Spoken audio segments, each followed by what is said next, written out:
Here's a small review on exponents. So in the first example, we have negative 2 in parentheses raised to the square.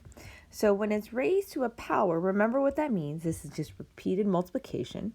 So we can write it 2 times. We can expand it to look at it a little differently. So we have negative 2 times negative 2, which is a positive 4. Now let's look at that in comparison to 1b. We have negative 5 squared. Now we are going to talk about the order of operations next, but when you have a negative 5 squared and it's not in parentheses, we are actually doing the 5 squared, not the negative. So what this looks like is it's negative and then 5 times 5.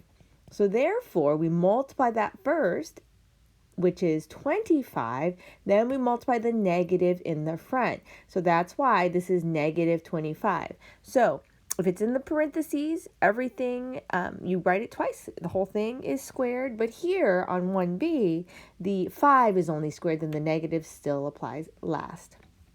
So letter C, we have negative 2 all raised to the third power. So this is negative 2 times negative 2 times negative 2. And then, so this becomes negative 2 times negative 2 is a positive 4. Then we have 4 times negative 2, which is then negative 8. Now think about order of operations. We know that as PEMDAS or GEMDAS. So P represents the parentheses, or really it's our grouping. So therefore, if we see parentheses, we do what's inside first. Or if we have a square root, we do what's underneath the radical first, and so forth. Then we have E, that stands for exponent. So then we apply the exponent next. And then we have MD. MD goes together. That's multiplication and division. And we do it from left to right. Then we have addition and subtraction. And so that's add and subtract. And then again, we must do it from left to right. So just like when we're reading, we read things from left to right. So let's try these next examples. So 2a. So I'm going to underline what we're going to do first. So we're going to do the multiplication first. And so let's do this. And so what this ends up being is 12 minus 2 times 4 is 8. Now 12 minus 8 is 4. So 2b, we're going to do the parentheses first. So what's inside the parentheses. So now we have 7 plus 60 divided by 3 times 5, which is 15. Next, we do the division. So how many times does 15 go into 60? That is 4 times. So therefore 7 plus 4 is 11. So 2c. So notice we have parentheses and then we have exponent as well. So within the parentheses, we have to do that operation first, but we have to do the 2 cubed first before we can do 15 minus 2.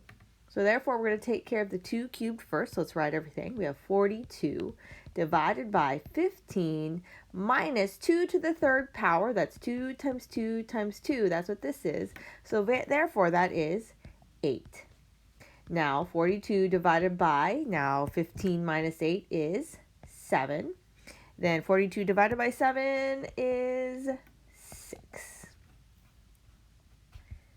Okay, next, we're going to do clearing fractions. So what we want to do is we want to multiply to get rid of the denominator. And so in this case, in this first example, in order to get rid of the 2, we're going to multiply by 2 to both sides. And then really this is 2 over 1. So remember when you have 2 times a half, which is really what's happening here on this side, is we can just cancel out these 2's. So that gets rid of the fraction on the left side.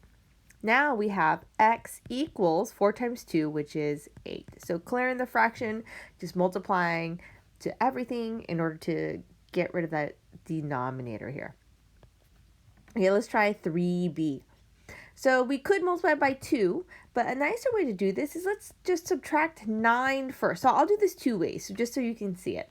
So let's subtract 9 first. We have 1/2 t equals 21 minus 9, and that is 12.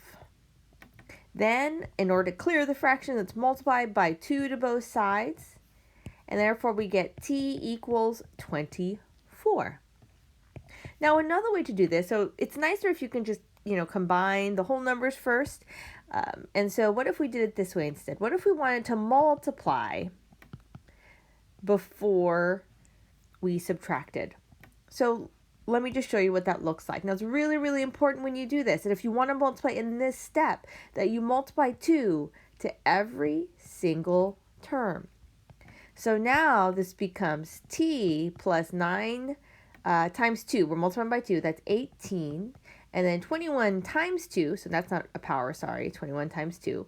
So that is 42. Now we subtract 18. And notice we still get t equals 24.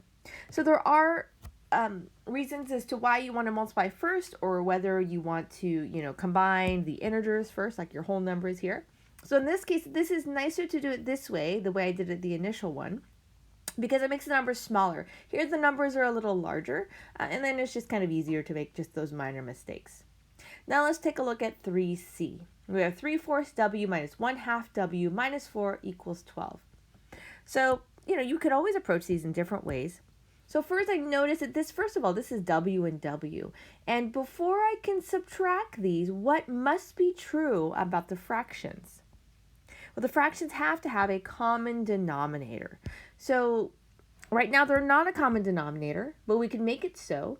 So looking at 1/2, what do I do to 1/2 in order to have the same denominator of the 3/4?